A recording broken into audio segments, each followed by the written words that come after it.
Duffel bag, backseat. This video is for teaching kids how to use a spoon, whether or not it's an adapted spoon, a plastic spoon, a regular spoon at your house. There are really neat tricks to making spoon feeding more successful despite the actual utensil.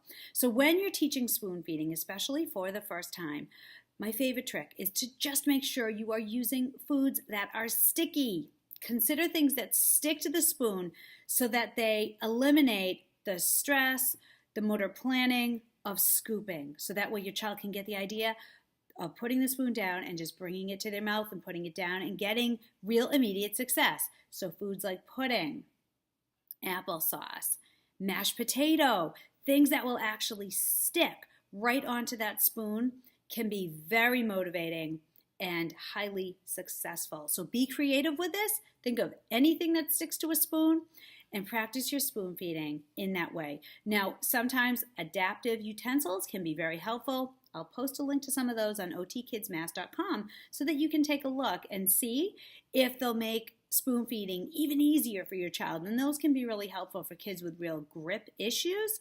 But in the meantime, just to get some fun practice and immediate success, use sticky foods.